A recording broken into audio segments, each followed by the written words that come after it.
everybody for coming tonight. My name is Luke, and I'm an intern here at the Jefferson Educational Society. It's my pleasure to kick off tonight's event. And I'm here to do three things: go over some housekeeping, tell you about some upcoming Jefferson events, and finally introduce tonight's speaker. So just some reminders for the Q&A portion. After the presentation, please raise your hand to be called on, and please try to project your voice as best as possible so our speaker can hear you. And please keep your questions brief and concise, and please try to refrain from offering lengthy statements. Now on to some upcoming events at the Jefferson. So tomorrow, Thursday, March 27th at 7 p.m., Anthony Colonna will be at the Jefferson Educational Society to present common foot problems and prevention methods.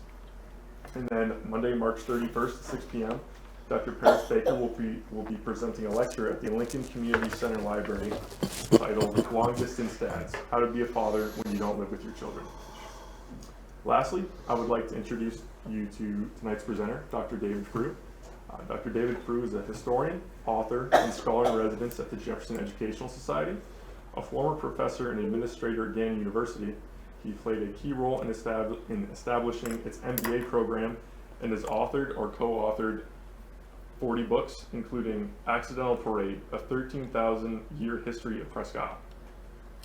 He previously served as executive director of the Erie County Historical Society and continues to document Erie's history through the On the Waterfront series. A lifelong Erie resident, Dr. Frew is dedicated to preserving the region's historical as well as cultural narrative. Without further ado, let's give a warm JES welcome to Dr. Frew.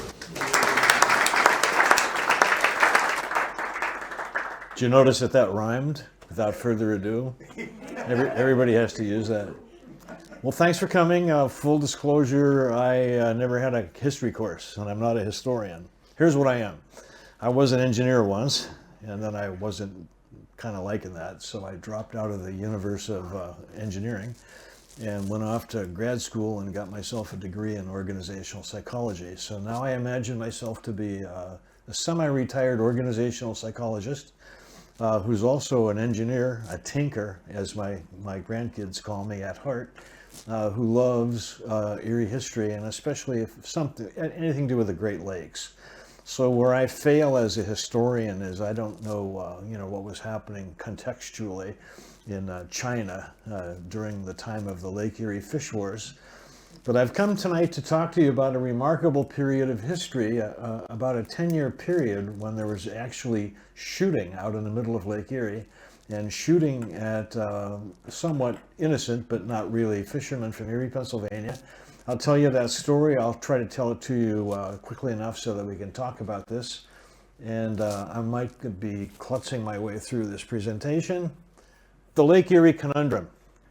I know you've all taken a look at the Great Lakes and you've seen all these enormous lakes like Lake Superior. It's ginormous as compared to Lake Erie.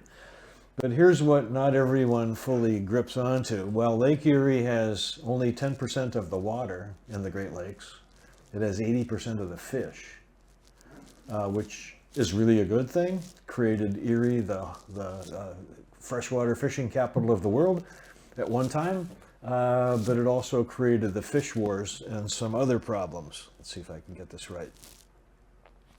It's the warmest of the Great Lakes. That's because of its position relative to the Great Lakes. And it has the most wetlands. And by the way, wetlands are the driver of fish. Wetlands is where mosquitoes and other critters that we might not like, but fish desperately need live. And it used to be on the west end of Lake Erie, and you could Google this. You're going to go home and go crazy with your Googlers now, trying to figure out if any of this stuff makes any sense. We used to have the Great Black Swamp, which was several square miles of wetland, which has now been changed into corn farms. And what do you do when you have corn farms? You spray Roundup like a mad lunatic. And of course that all washes into the lake. So when you see these scary looking pictures of Lake Erie, which is green on the west end and blue on the east end, that's because of the fact that we've taken what was once the largest wetland anywhere in the United States. Actually, you can Google this and learn about it. And we're trying to make it, we're trying to turn that around. We're trying to get that back. It's also got 5 sand spit peninsulas, and a sand spit peninsula creates structure. And I know you're wondering, oh, that's a technical thing. What is a sand spit peninsula? Presque Isle is one of the sand spit peninsulas, and the other, and the biggest one, right across the lake from us, is Long Point, which is exactly like Presque Isle, if you've been there, which I have been, fortunately. You'd see that it's Presque Isle on steroids. It's not 7 miles long, it's 22 miles long.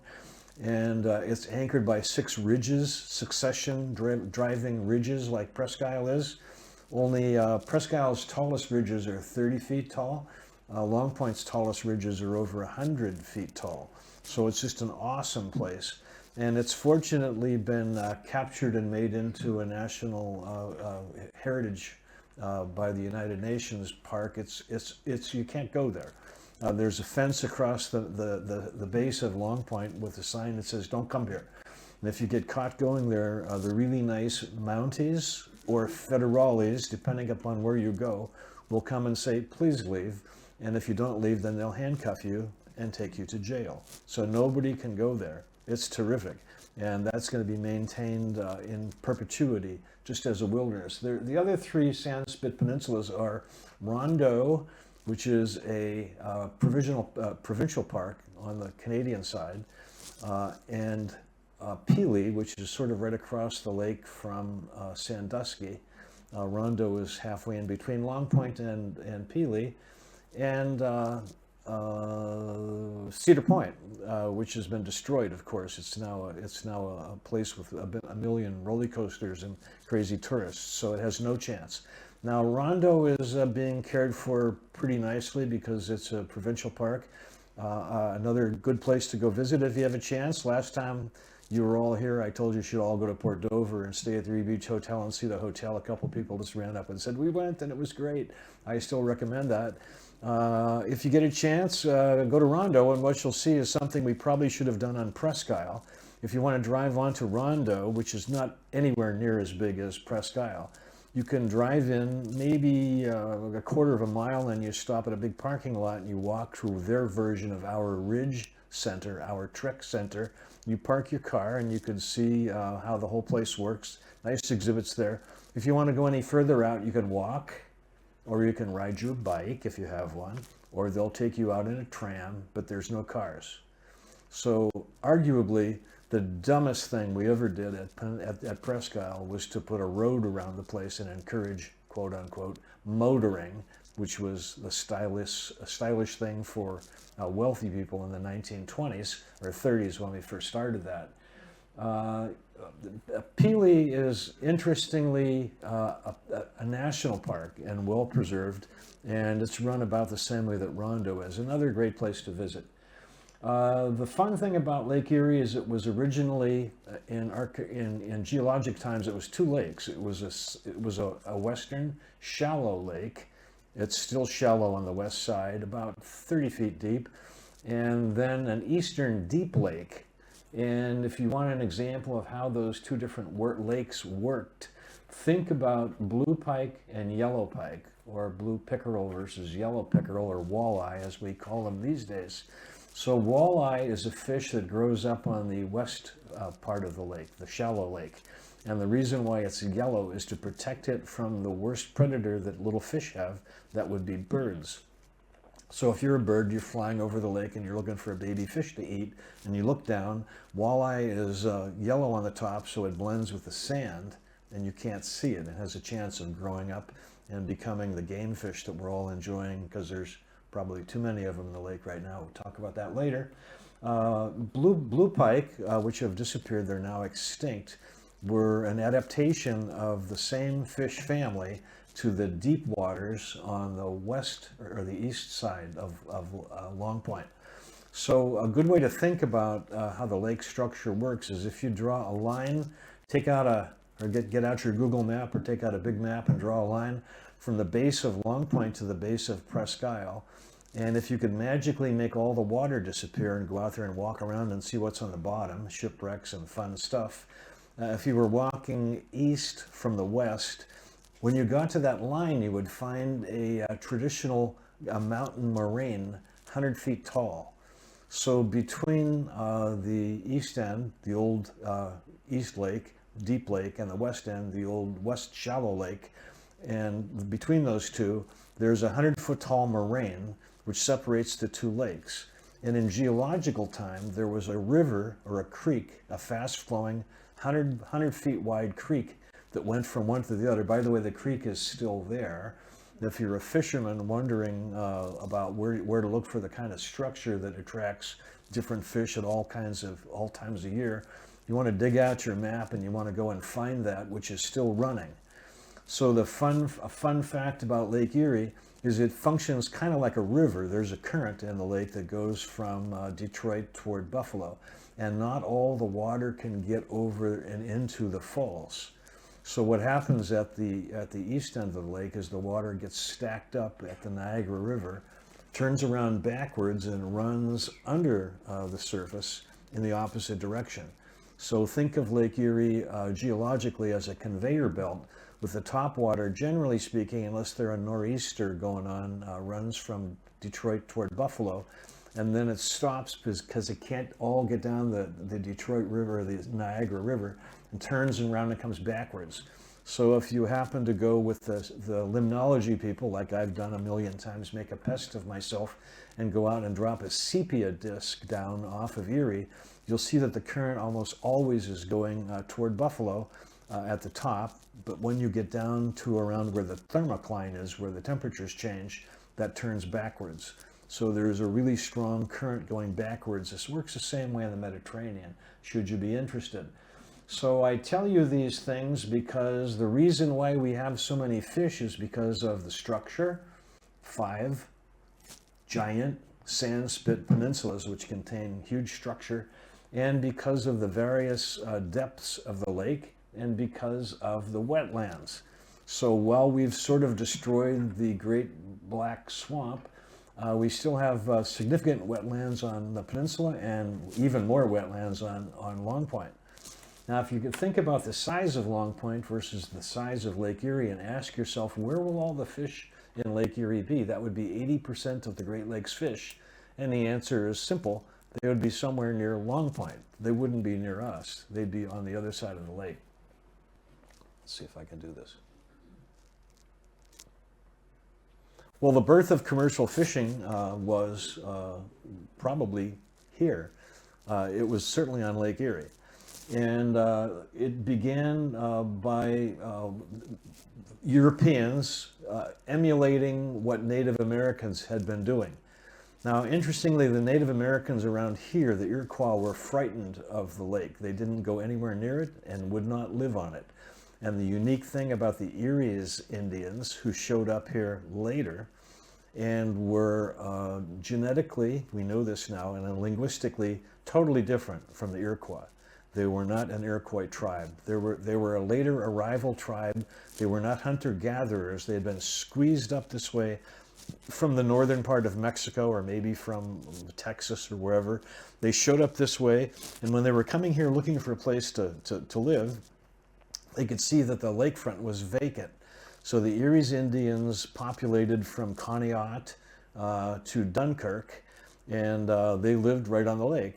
And their way of fishing, which was uniquely interesting, was they knew how to harvest poison. So they would go in the spring and the fall, which is when the fish were running, and they would toss poison in the water. And when the fish would pop up, they would just gather them up and process them. Now, I know what you're thinking. How did they eat the poison fish without getting sick? No one knows the answer to that, because they didn't share that with us, because they've been exterminated. They're long gone. But in the trade system between the Native Americans that were here, each of the Indian tribes, including the Iroquois and the ones that went around the other side of the lake, had their own special items that they traded. For example, the Indians near Buffalo traded slate. They had access to slate. And the good thing about their slate is you could use it to make arrowheads. So everybody that's finding an arrowhead, the arrowhead probably was traded to an Iroquois Indian from an Indian that was near Buffalo, 3 or 4 tribes down that way. And of course, the trading system that the people in Erie, Pennsylvania used, the Eries, was fish, prepared fish. So they traded fish for arrowheads.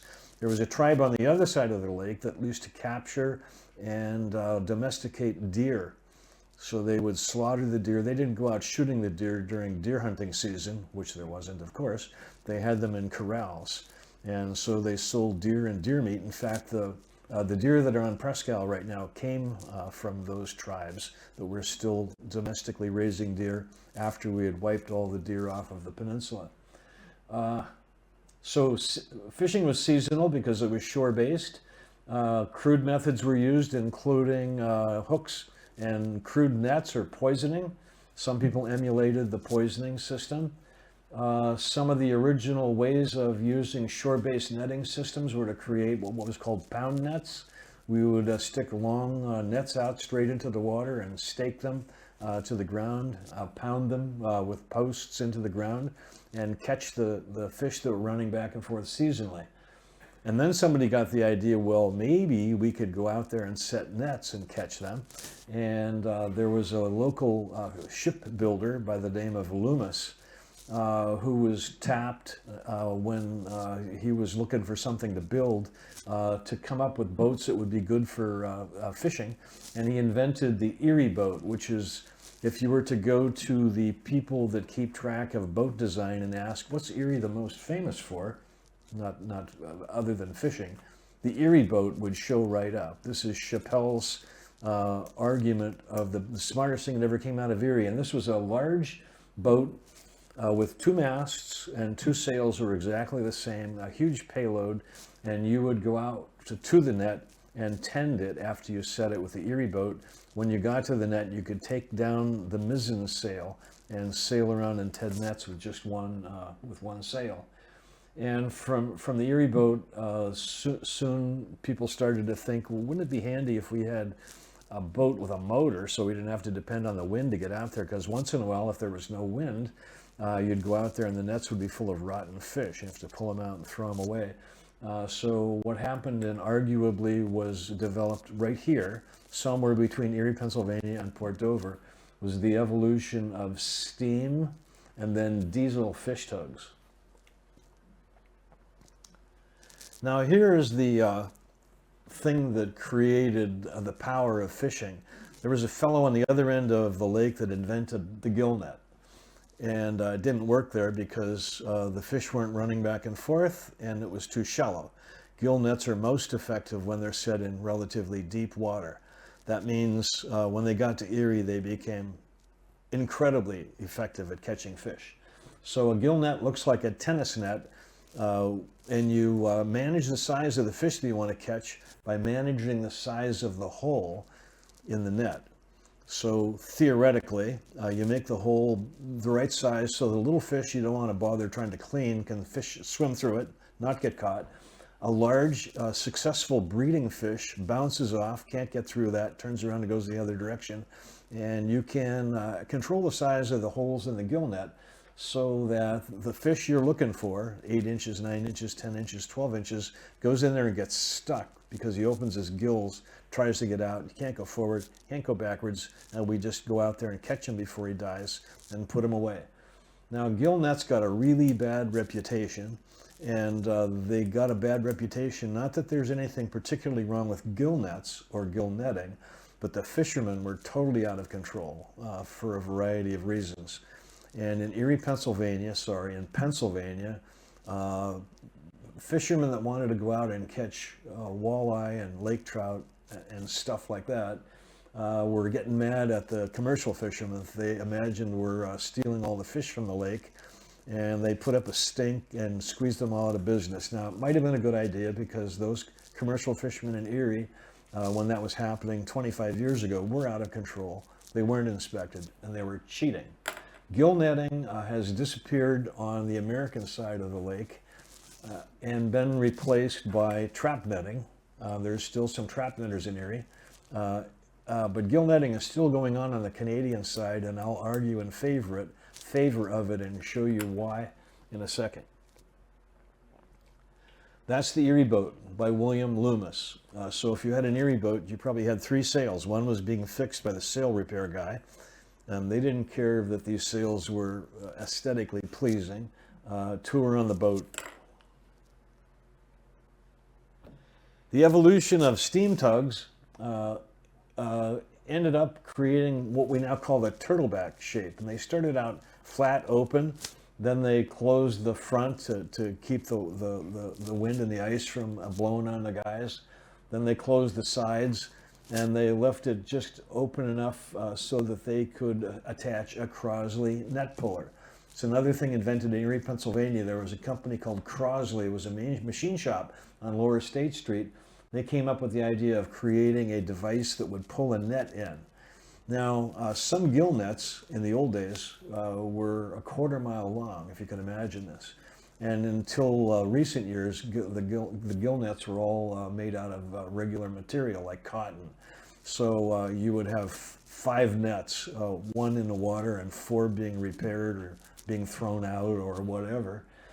It was said, and I'm probably saying this too soon, that Erie, Pennsylvania had enough gill netting to reach around the world. And that's probably correct if we go back to the golden days of fishing. The turtleback shape was important. The other thing that was important was the shift from wood to composite steel. And a composite steel fish tug was a wooden frame, and they somehow stuck steel on the outside of it. And then showed up Lincoln Electric. And one of the things that helped Erie, Pennsylvania to become the freshwater fishing capital of the world is the fact that we have the world's most advanced and biggest welding supply company located in Cleveland, Ohio.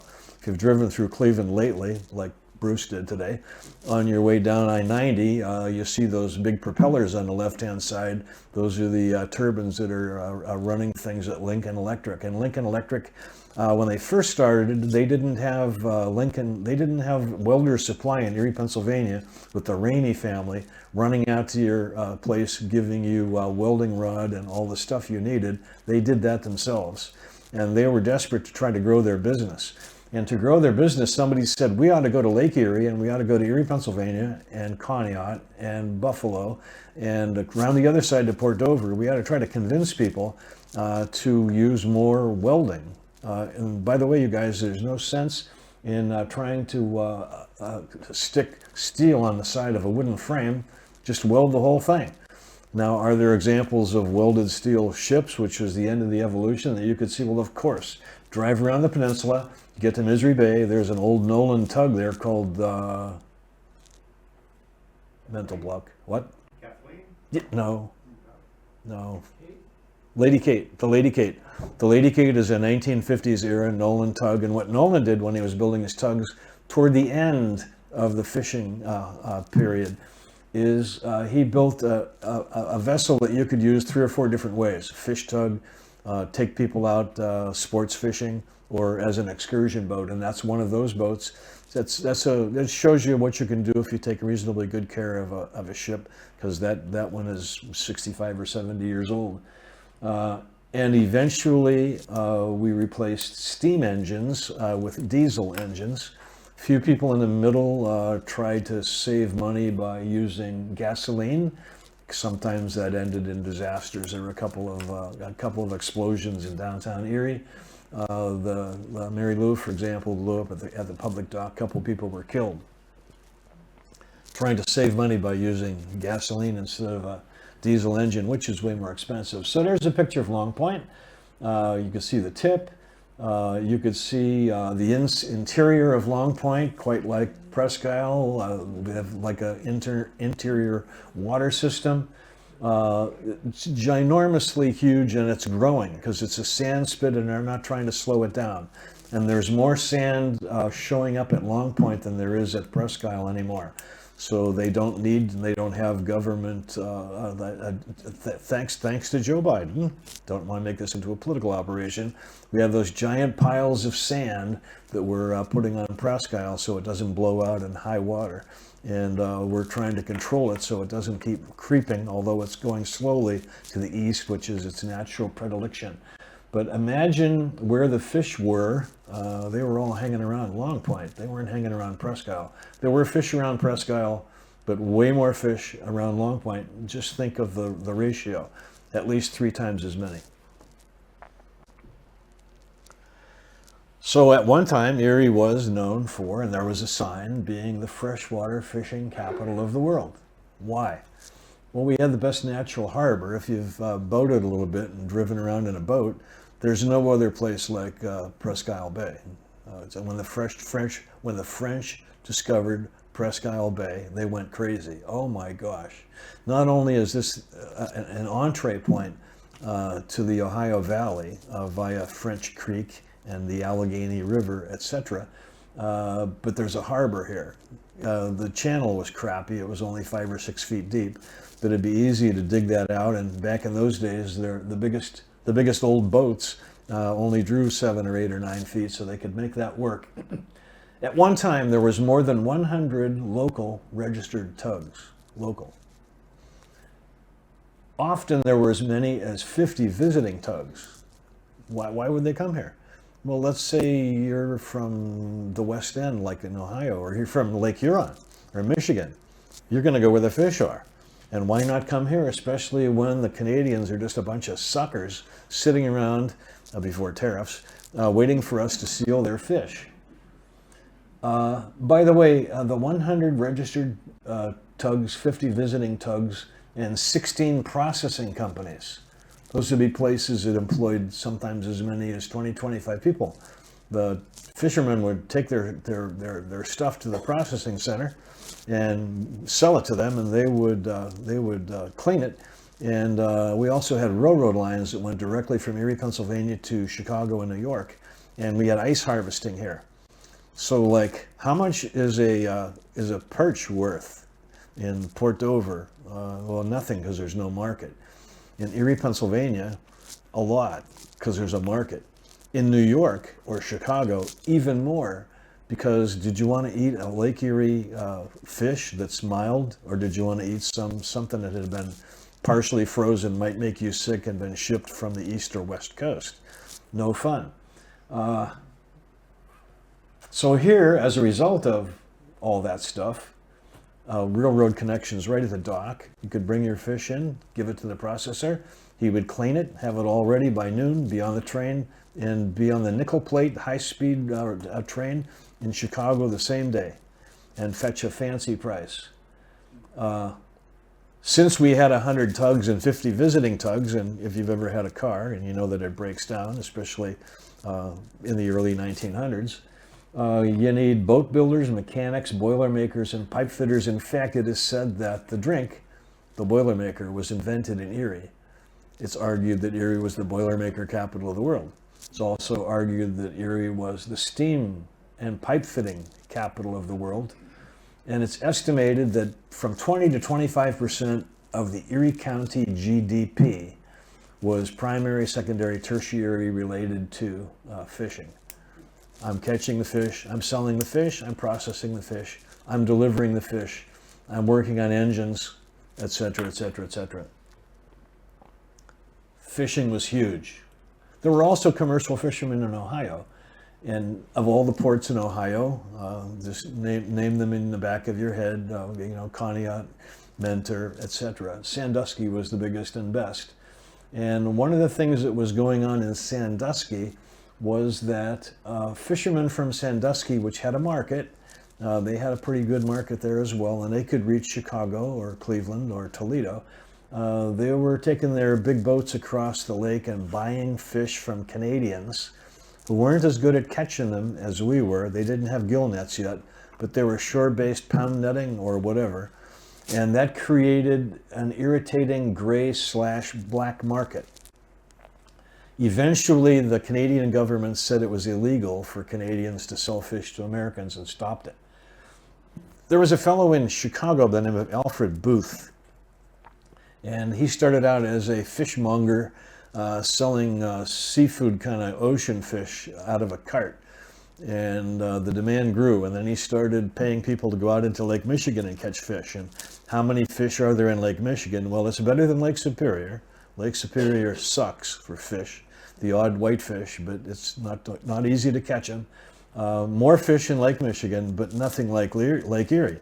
So Booth decided what he ought to do is he ought to move his operations, not his headquarters, from Chicago, where he could get the most money for his fish, to Lake Erie. And he started to establish a fleet of Booth fish tugs. He had a fish fleet in Erie, Pennsylvania, had a fish fleet in Sandusky, Ohio, and he had enough juice to help propel and agitate the fish wars, because he had some more power than the average ordinary independent fisherman from Erie, Pennsylvania had. That's a picture of a Booth Company stock. The company is still in existence, by the way. Now here comes the hero or villain, depending upon how you think about him, Captain Edward Dunn. That's a picture taken toward the end of his career when he had gained a few extra pounds. Captain Edward Dunn was working for Canada, the federal government, and his job was supposedly kind of biological. He was supposed to be trying to figure out how to protect the biomass of fish in Lake Erie. And so they issued him a ship. There's his ship, 1892, launched. It's 116 foot, maximum speed of 9 knots. Now think about 9 knots. Almost any fish tug from Erie, Pennsylvania worth its salt could outrun that boat. And he didn't have armaments on that boat except for individual people on that boat. They were armed with sharpshooting rifles and swords in case there was going to be some close combat, which there never was. This wasn't a very effective ship. 1884, Captain Dunn goes out and arrests 60-some Americans who had a spot. They had a club on Pelee Island, which is just over the Canadian border, just off of Sandusky. It's the biggest island in Lake Erie. Nice island, well worth a visit if you get a chance. But there was a club there, a fishing club, an American fishing club called the Pelee Island Club. It's still there, by the way. This club's still with us. All Americans, which caused them the trouble they were about to have. So they go in the spring to go fishing. They're thinking they're just going to bring back giant stringers of fish. This isn't commercial fishing. These are sports, wealthy, mid-level wealthy. This isn't Elon Musk wealthy people. This is like, $400,000 a year wealthy people in today's dollars. They're on their boat and they're fishing, and up comes Dunn, and they're sitting ducks because they didn't know they should do anything, and he arrests them all, tows them in their boat to Windsor. No fun, all the way up the river, slow tow because it's up creek, and they're all arrested. And they're going nuts, like, you can't do this to us, what's wrong? We've been doing this for years, there's nothing wrong with this, we're just simple fishermen. Just before he did this, to show you how politically astute he was, he went to the Long Point Company. Google this. That's 20 people who have a compound in the middle of Long Point. Used to own the whole point, but have now donated almost all of the land except for their fishing hunting club to either the provincial or the federal governments to manage for them, take them off the heat. And the Long Point Company people are always half American and half Canadian. These were Elon Musk type wealthy people. So before Dunn did this, he goes to the Long Point Company and says, you're going to be reading some stuff I'm going to do, but I will never do this to you because you do a better job of what you do here, yada, yada, yada, yada, like, you're safe. So the Long Point Company thinks, well, this is fine. Those American jerks down there upstream, they're catching our fish, and we shouldn't let that happen. Captain Dunn was incredibly politically sophisticated. Right after he did that, he started a series of press releases, and these are press releases that go on from the late 1800s into the early 1900s. Just read these. Just think of the tenure of these, and these would be released, and they'd be showing up in every paper on the Great Lakes on both sides. Erie, Pennsylvania is the epicenter of North American fish piracy. He called the fishermen pirates.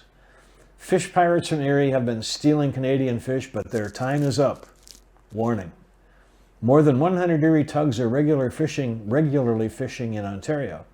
plus visiting tugs, using Erie as a haven for their thievery.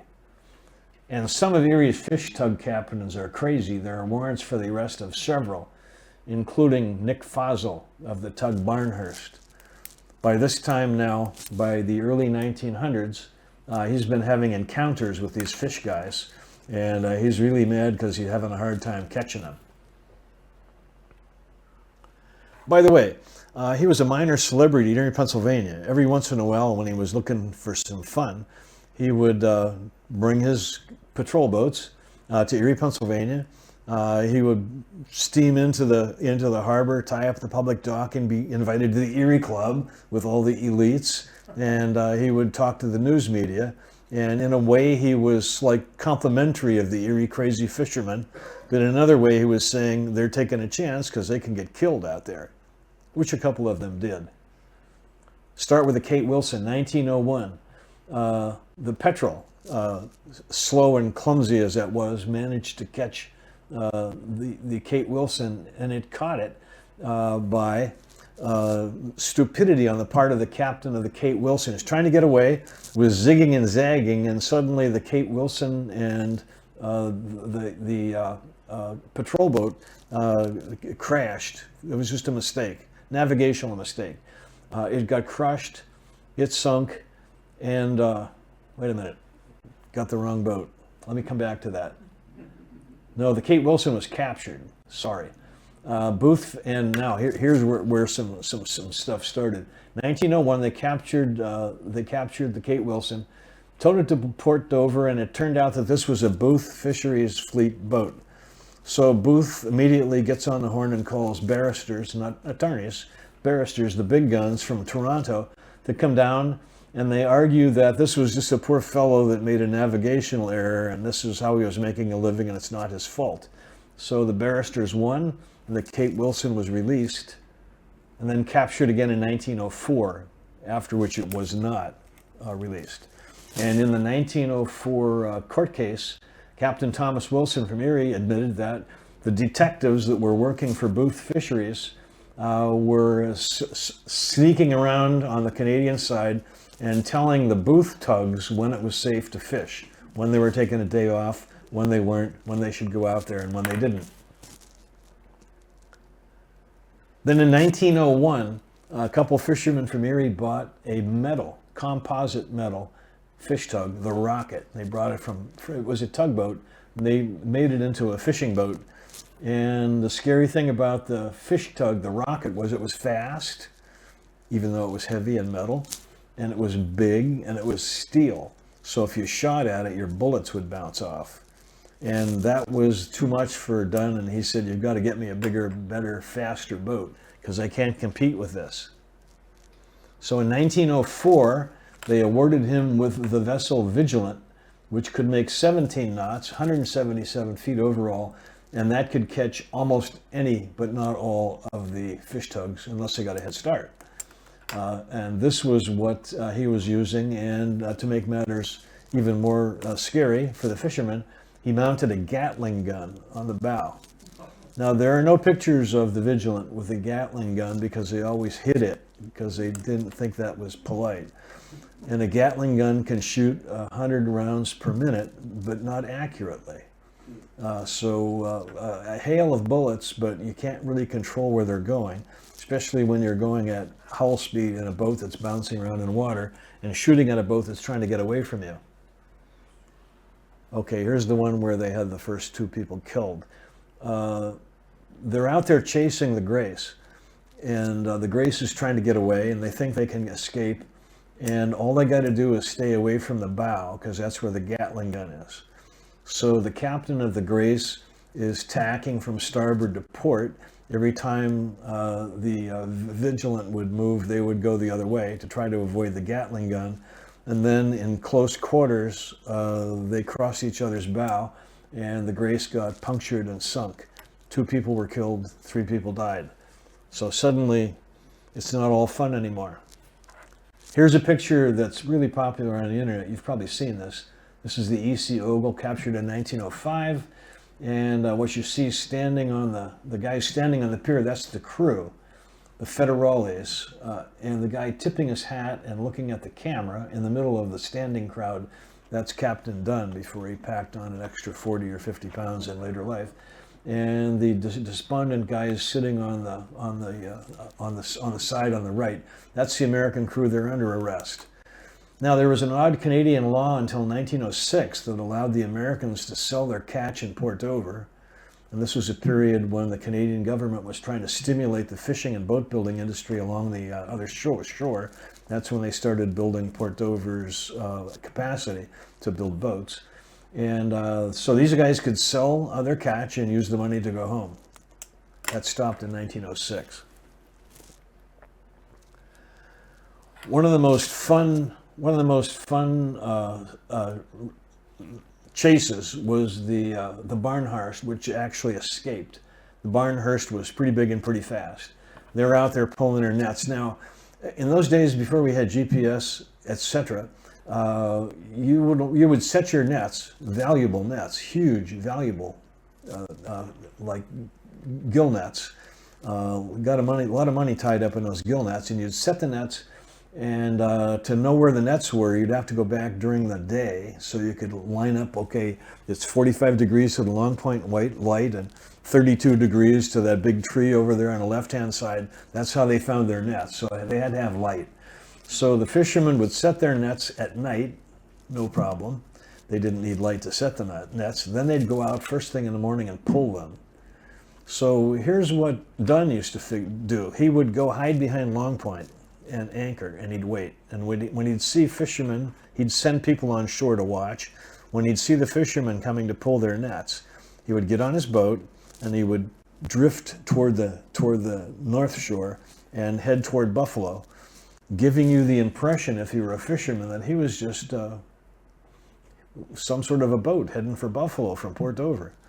And then while you weren't paying attention, he would get about 13 or 14 miles, because it took you that long to pull your nets, and swing around and come at you from the south, cut off your escape route. That's how most of these guys got caught. Well, the Barnhursts saw him coming. They didn't see him sneaking along the side of Long Point. They saw him coming. The captain of the Barnhurst, this was the guy that there was a warrant for his arrest in Canada, said, here's what we're going to do. We're going to pretend we don't see them, and we're going to be pretending we're pulling our nets, even though we've already pulled our nets. And when they get really close to us and slow down and tell us we're under arrest, we're going to stoke the steam engines, and we're going to get away. And the Barnhurst did that. He waited till the vigilant was right alongside, yelling on the microphone, "You're under arrest, give up, yada yada." And he waved and took off as fast as he could. And the thinking was that once you would get to the international line, the chase was over, because he wasn't supposed to chase you any further than that, and he generally didn't. Now, the Barnhurst wasn't quite as fast as the Canadian Federales, but here's what they figured out. If they pointed east and used the waves, since they were relatively light, they could pick up some speed. And if they all laid on the ground and they didn't maybe take too many bullets, they'd be okay. They came back with maybe 100 bullet holes in their boat. It didn't sink. Nobody got hit with the bullets. But here's where a whole bunch of people had to go to the emergency room and get patched up. This is the same issue that you had in a boat which was wood. In the old days, the bullet would hit the sides and splinters would fly around. So there was all kinds of people pulling splinters out of their chest or their neck, and they had blood. This was a bloody scene, and of course it didn't make Dunn very happy either. The Bertha Cockerel, captured in 1905.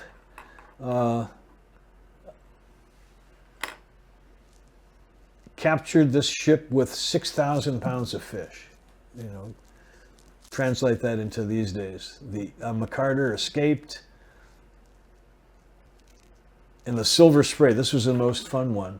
It escaped in 1902, 1903, and 1904. The Silver Spray was an excursion ship in Erie, Pennsylvania. It took people on excursions. Let's look at this and look at that. It took take people down to Buffalo to see Niagara Falls. Well, he had the boat lengthened and put in a big engine. And this boat was almost as fast as the Federales. So he's fishing and he doesn't care. He knows he can probably outrun if he has a head start. So here comes Dunn, and he's coming to get the silver spray, and the silver spray just goes shooting past him, heading for the center of the lake. And by the time they turned around trying to catch him and spraying him with bullets, it wasn't effective. Now, the dumb thing they did that really pissed off Dunn in a big time way is when they knew they were over the international line, the entire crew of the Silver Spray, 7, 8 guys, gave him the naval salute. That's the moon. That's the moon. And this made Dunn nuts. So when he saw that, he said, I'm not taking this. So he continued the chase into the harbor, spraying everything with bullets. And he got in trouble for that. And that may have been his political undoing, running into the Erie harbor, shooting and spraying bullets all over the place from his Gatling gun. Here's why the Canadians were such easy marks. They had no infrastructure, no equipment.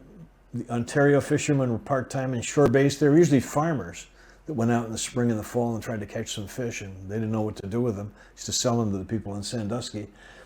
Between 1905 and 1915, the Canadian government invested millions of dollars on the ports. So they built railroad spur lines from Port Dover, Port Stanley, Port Burwell, Port Ryerson, and Rondo. And all those spur lines were built because of the fish wars and to try to help Canadians keep up with the business. Now, they also started to develop their own processing systems over there, but it still was a problem because they didn't have a good market. Who are you going to sell fish to when you're in Port Dover, and how are you going to get them to Toronto or London or wherever? It became absolutely illegal to black or gray market fish to the United States, and they gave grants to the people that might want to build tugs. And so Lincoln Electric was over there in the early days teaching the Gambles and other builders from Port Dover how to do steel building, not composite, but welded hulls.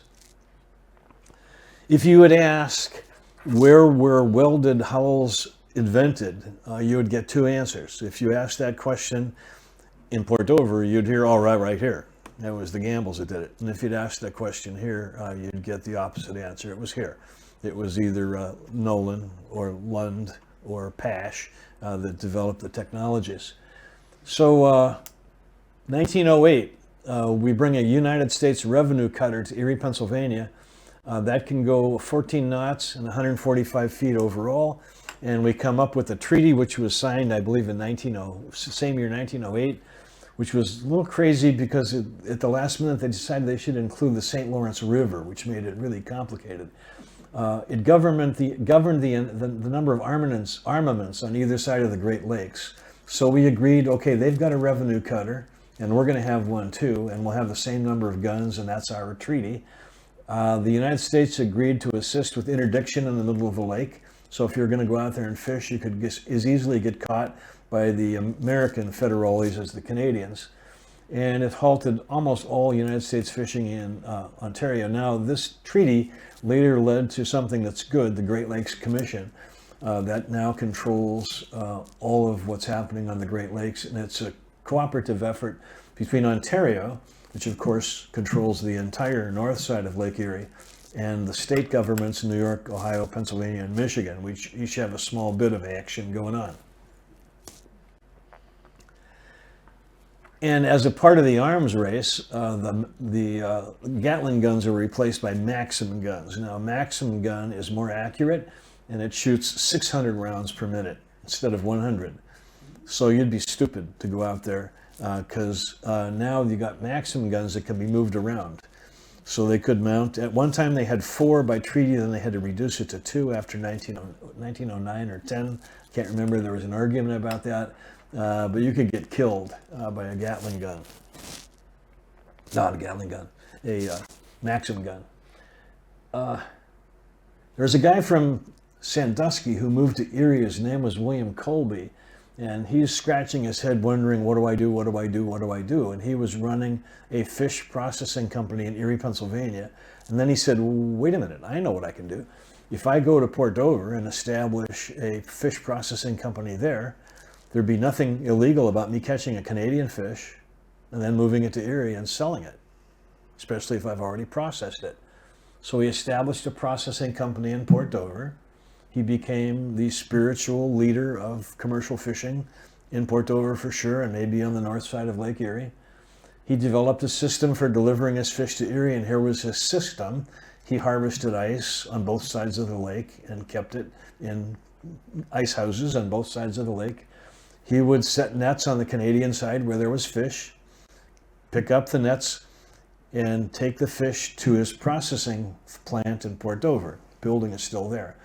Clean the fish, and then put them on big boats and ship them to Erie, Pennsylvania. In fact, the biggest of the boats that he used to bring the fish to Erie was the Louise, which is the shipwreck that you've seen if you've paid attention in clear, shallow water, just to the west side of the Cascade Docks. That's his old boat. He is the guy that began the practice of filleting fish. Nobody filleted fish until Colby started. He also recognized the commercial value of perch. Most everybody else thought perch was a junk fish, like a sunfish. Just threw it away if they caught it by accident. And then he thought, if I could think of a way to freeze the fish, that would be really good, because I could get them all the way to these valuable markets quickly, and they wouldn't deteriorate. So he sent his son Robert, his youngest son, to Rensselaer in upstate New York. And in the 1920s, when Rensselaer was operating, it was the Stanford of its time. So the guy that invented television, the guy that invented the diode, and the guy that invented freezing, those are all students at Rensselaer. So his son Robert goes to Rensselaer, and in his junior year he manages to patent commercial flash freezing. And he patented it, smart that the Colbys were, both in the United States and in Canada. Now here's a fun story. Fall, Robert is packing his bags and about to leave home and go back to school for his senior year and graduate. And his dad, William, curmudgeon, says, "Hey, where do you think you're going?" "I'm going back to school." He says, "No, you're done. I sent you there to invent freezing, and you've invented freezing, so as far as I'm concerned, I'm done. You're done. I'm not paying for any more school." So Robert said, "Screw you," and he took his bags and he got on a train. He went to Rensselaer and he said to the faculty, "Well, what do I do?" The faculty said, "We'll pay your tuition if you'll stay here and work with us." He got 3 more patents with the faculty, not connected exclusively to fishing. Now, for as genius as they were, these Colbys, here's a mistake they made. They thought, well, what are we going to do in the winter? I know what we could do. We could sell our freezing systems. So we'll start selling Colby freezing systems. They're selling them in New York and Toronto and Montreal.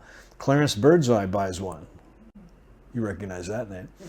He's thinking, whoa, I could bust the patent on this. I'll take it apart, put it back together with this part missing and that part moved. I'll get around the patent, and why wouldn't I freeze vegetables, beef, chicken? I'll freeze everything. So Clarence Birdseye, and if you're interested, there's a book called Ice, which details how this all happened. Took advantage of the Colbys and took their system away from them. Now, Robert graduated from Rensselaer. He went to work for the airline industry, traveled the world at large, and he was missing Lake Erie, and he actually was born in Erie. So he came back to Erie, Pennsylvania, and he set up shop at the public dock, and he took over, made somewhat of a peace with his father, the Colby processing plant here. Lived on Cockwa Avenue. I met him, I knew him. His son Edward graduated from Strong Vincent the same year I graduated from prep. I never knew him. But guess what Edward did? He went to Rensselaer and got himself a degree in fisheries science, and he went and got a PhD in fisheries science, and he now lives in Portland, where he does what his father used to do, Robert, with ocean fish. Edward Colby. Google him. I already said this stuff. Now, gill netting and smelt trawling continue in Ontario, commercial fishing, but they're supply managed. So here's a quick lesson in economics. In Canada and other countries, maybe they've identified 40 items that are critical to their economic survival. Softwood lumber, dairy products, fish come to mind. So we'll give you an example of how this works. Some years ago, Gannon decided, hey, we should have a school of business. Somebody said, well, why should we do that? Because there's a huge demand, and the United States is demand driven. So if there's a demand, we'll just start a school of business and we'll invite students here and we'll give them degrees. Great. Now, you're going to think this is socialistic, and it is. But in Canada, you can't just start a business school because business graduates are supply managed, like medical graduates, electrical engineers, IT people.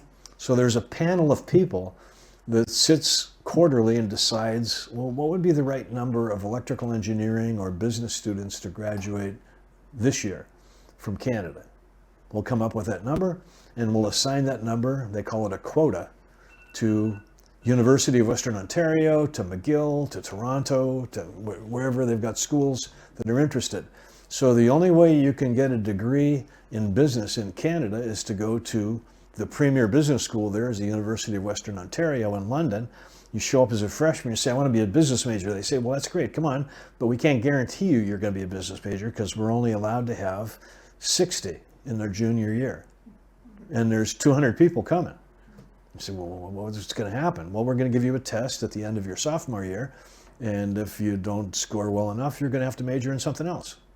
And if you're lucky and you score high enough, you're going to get to be a business major, an electrical engineering major, an IT major, a medical student. Now let's apply this to fish. There's a board of biologists and others who meet once a year, and they decide how many fish can be taken out of Lake Erie by species. So there's a quota on perch, walleye, whitefish, Cisco, which are coming back, and smelt. And they say, okay, your quota can be captured in 4 time periods. We'll give you 25% of your quota, whatever that's going to be, in the spring, and you can go out and start fishing with your gill nets. So you set up your gill net, and you go out and you catch your fish. And you 100% get inspected, and you go back to the Ministry of Natural Resources office. If you get caught not doing this, you lose your license and you go to jail. They're pretty tough about the quotas, ocean fish, lake fish. You just can't get away with cheating. A couple people have cheated, they've been fined, and they've actually gone to jail. So in comes the fish to the ministry, and the ministry is going to 100% inspect your fish and weigh them to see what proportion of your quota that you're allowed to get this quarter is that, and when you get your quota, you're done. So the powerful thing about a gill net is you set the gill net, it's like a tennis net out there in the water, and the fish swim in, and you can control what size you want to get. And then you pull them out, and they have to go out and tend those nets every day. They can't let the fish nets, there's no exceptions to this, they can't let the fish nets rot. And if you've caught your quota, you're done for the quarter. And of course, every year the big stink is that the board announces that, okay, the quota's 1,000 pounds of perch, and you're allowed to your quota this year we've decided is 38%. And the fishermen leap up and down and say, we're going to die, or we're going to starve to death. You can't do that. It has to be at least 42%. The board says, no, it's 38%. That's it. If you don't like it, don't fish. And when you're done, and you take your gill nets down. Now, here's the other powerful thing about what's happening over there in Port Dover. You want to know how fishing works? On this side of the border, we're just guessing at how fishing works. I see the Sun's newsletter. It tells us how many fish there are. I don't think they know. They're taking some wild guesses. Here's what they know in Port Dover. Last year, this is how many perch were caught in gill nets over the 4 quarters, and this is how many lake trout and walleye, etc. were caught. And we know, given the amount of time spent fishing and what we estimate, this is an estimate because the sports fishermen cheat, we know that. I'm allowed to catch 6 walleye. So I go out at 6 a.m., I catch my 6 walleye in 18 minutes because there's too many of them out there. I go home, I take a shower, I clean my walleye, and I go back out at 4 o'clock in the afternoon and I catch 6 more. Who's going to catch me doing that? Now, you might get caught if you have 8 walleye and you're only allowed to have 6, but you might not. I don't know. The commercial guys that take you out wouldn't take a chance. They wouldn't risk their licenses over that. But the regular guys cheat. There is probably no cheating in Canada, but here's what there is. 10% of the fish that get caught in Canada and taken to the Ministry of Natural Resources, a minister, a fisheries biologist, zips open and asks, what's in that fish's stomach? So now we know what the perch are eating, and we know what the walleye are eating. And we know how many walleye there are, and we know how many perch there are. And we know what's happened to perch is we've lost the emerald shiners. So the way you used to catch perch is you would go find where the emerald shiners were schooling, and you would buy some emerald shiners at the bait store, and you'd put yours on a hook in the middle of the school, and you'd catch perch. You'd catch your 30 in no time like that. But now there's no emerald shiners. So how do you catch a perch? What's in the perch's stomach? All invertebrates. They're eating bugs. They're smart. So they've changed their eating habits. They don't go in schools and they don't go looking for emerald shiners. They go where they think they can get bugs, and they're up and down in the water column, so they're hard to catch.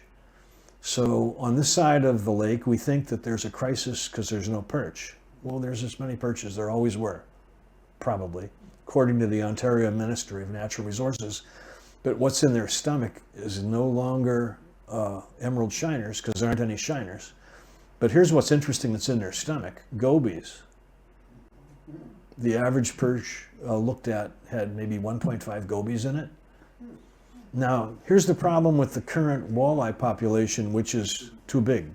Population of walleyes is out of control. And what do you see in a walleye's stomach? 2 perch. A walleye is an eating machine. If you've caught one, you catch a 12-inch walleye and you'd be afraid. You're thinking, God, if these things got to be 5 feet long, I'd be afraid to go swimming. I mean, you could put your whole hand in their stomach and down their mouth. They're just incredible.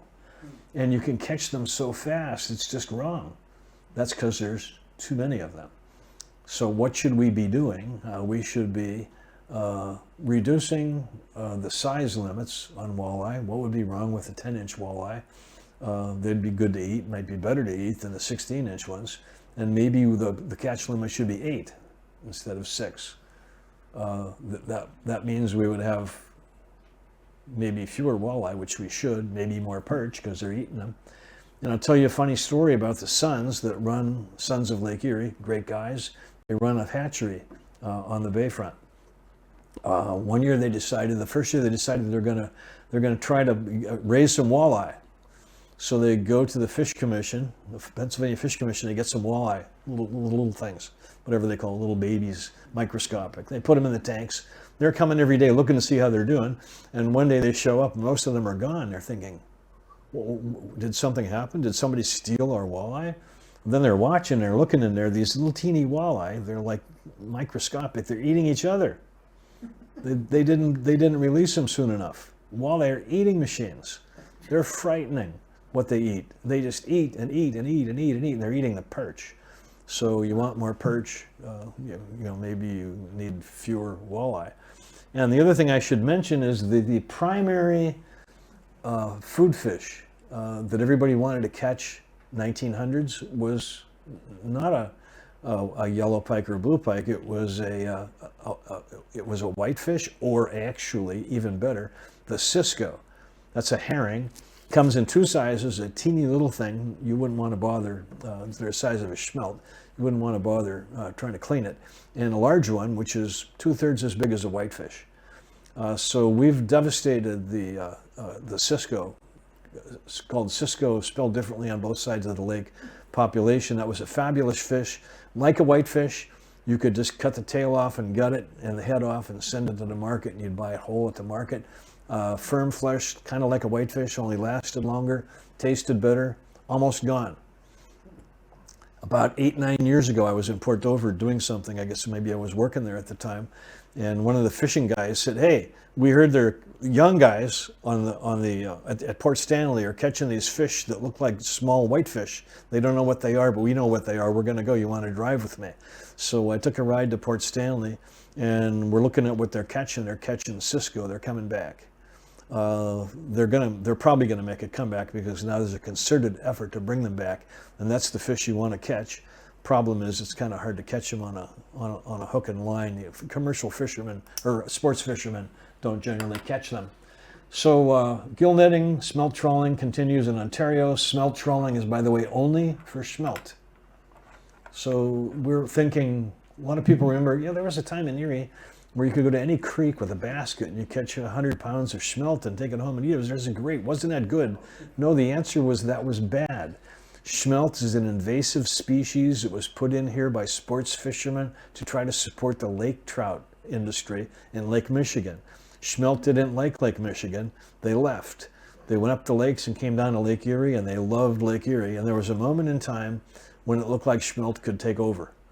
And if a smelt could get 5 feet long, you definitely would not want to go swimming because they're mean, nasty, vicious fish. They're just incredible how much they bite and how much they eat and how ravenous they are. And the guys that go out and catch them, they're part of a program to try to manage the biomass of smelt, because smelt were eating everything.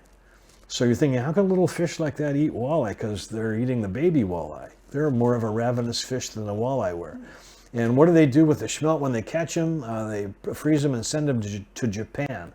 So if you're a fan of Stan Rogers, they used to come to Erie and sing once in a while. His brother Garnett still comes. One of his favorite songs was called Tiny Fish for Japan. It's a song about sitting in Port Dover talking to the fishermen about how they were tired of having to fish for smelt when they'd rather be fishing for other stuff.